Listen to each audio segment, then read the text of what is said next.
आप दिल्ली के लोगों की सेहत के साथ खेल रहे हैं। आप दिल्ली के लोगों को रोज सुबह से शाम तक गाली दे रहे हैं। तो मैं उनसे केवल यही कहना चाहता हूं कि दिल्ली के लोगों का मजाक उड़ाना बंद कीजिए।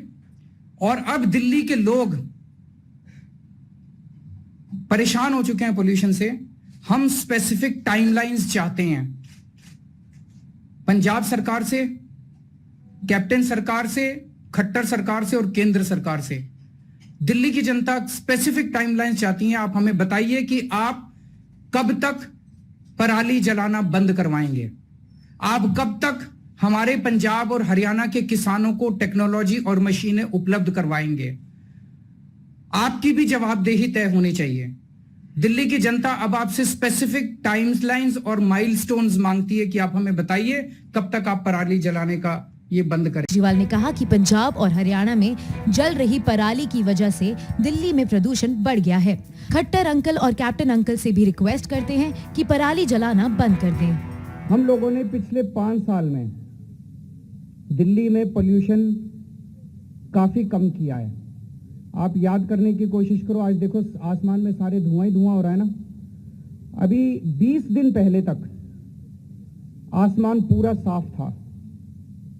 दिल्ली में रात को तारे दिखाई देते थे 20 दिन पहले तक।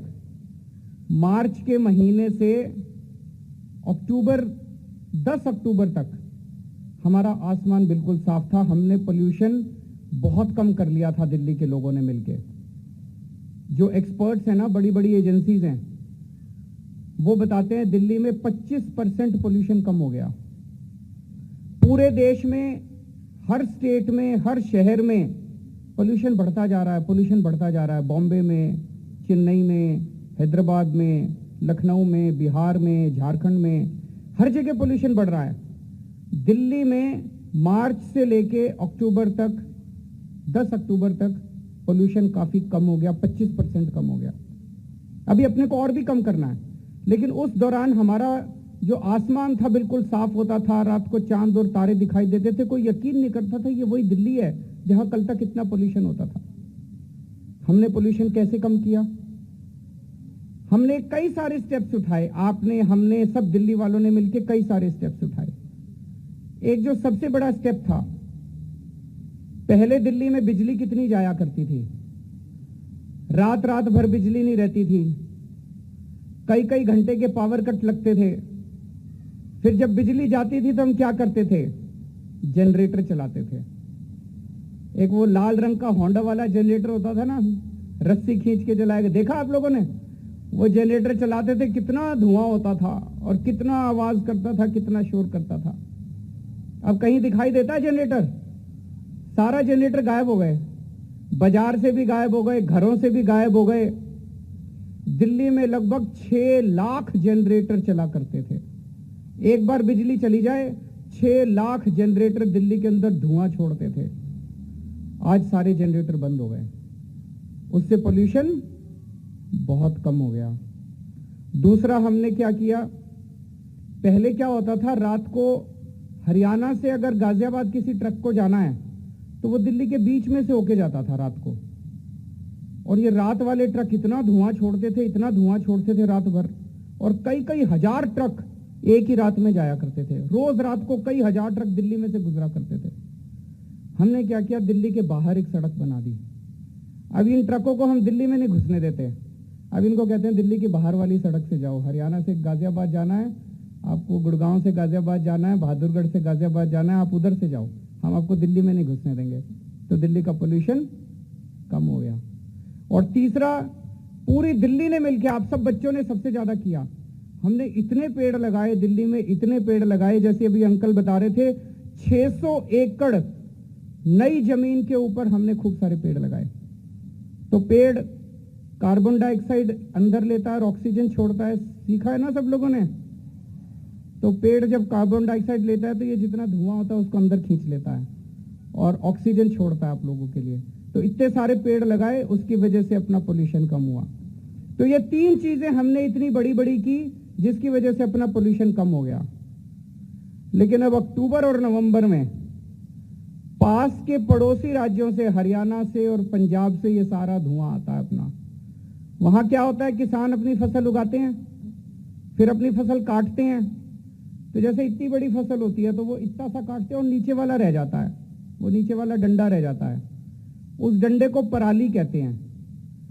अब वो किसान क्या करता है, अब उसको अगली फसल उगानी है, वो इस पराली को हटाने के लिए तो उसको पैसे देने पड़ेंगे, वो उसमें आग लगा देता है सारी पराली में। एक दिन के अंदर उसकी सारी पराली जल जाती है, जो सारा खेत था साफ हो जाता है और वो अपनी अगली फसल जला देता है। वो सारा धुआं इस टाइम जो हवा चलती है ना, वो पंजाब और हरियाणा से हवा दिल्ली की तरफ आती है, वो सारा धुआं दिल्ली के अंदर आके ऊपर आसमान पे छा जाता है। उसकी वजह से हमारा सारा इतना प्रदूषण हो जाता है, हमारी हवा खराब हो जाती है। तो अब एक तो मेरी खट्टर अंकल से और कैप्टन अंकल से गुजारिश है, हाथ जोड़ के हमारे बच्चों का ख्याल रखो, हमारे बच्चों की सेहत खराब हो रही है। आप सबको हमारा दोनों का नमस्कार, प्रणाम, सत श्री अकाल। दिल्ली में हवा काफ़ी ख़राब हो गई है, प्रदूषण काफ़ी ज़्यादा हो गया है, लोगों को सांस लेने में दिक्कत हो रही है। इसके कई सारे पहलू हैं। मैं सबसे पहले आप लोगों के साथ शेयर करना चाहता हूं कि ये समस्या केवल दिल्ली की नहीं है, ये पूरे नॉर्दर्न इंडिया की समस्या है। पूरे उत्तर भारत में दिल्ली, चरखी दादरी, रोहतक, भिवानी, गुड़गांव, बहादुरगढ़, जींद, मानेसर, नोएडा, ग्रेटर नोएडा, गाज़ियाबाद और राजस्थान में भिवाड़ी, इन सभी शहरों में हवा सीवियर कैटेगरी में है। जितनी खराब दिल्ली में उतनी खराब इन सभी शहरों में है। इसके अलावा धारूहेड़ा, कैथल, बल्लभगढ़, पानीपत, फरीदाबाद, सोनीपत, नारनौल, कुरुक्षेत्र, बागपत, मेरठ, कानपुर और बिहार में मोतिहारी, बेतिया, कटिहार, इनमें वेरी पुअर कैटेगरी में है। तो ये समस्या पूरे उत्तर भारत की समस्या है प्रदूषण की, और जाहिर तौर पे इसमें केवल आम आदमी पार्टी इसकी जिम्मेदार नहीं है, केवल केजरीवाल इसका जिम्मेदार नहीं है, केवल दिल्ली और पंजाब की सरकारें इसकी जिम्मेदार नहीं है। इसके कई सारे कारण हैं, कई लोकल कारण हैं, कई रीजनल कारण हैं। एक राज्य की हवा एक राज्य में नहीं रहती, इधर से हवा उधर जाती है, उधर से हवा इधर आती है। तो जैसा हम कई बार कह चुके हैं कि इसमें केंद्र सरकार को आगे आके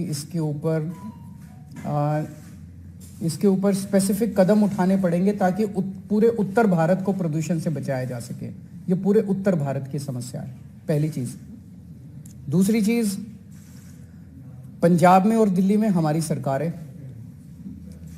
ये वक्त फिंगर पॉइंटिंग का नहीं है, ब्लेम गेम का नहीं है, एक दूसरे को गाली देने का नहीं है, इतने सेंसिटिव मुद्दे पे राजनीति करने का नहीं है। उससे समाधान नहीं निकलता।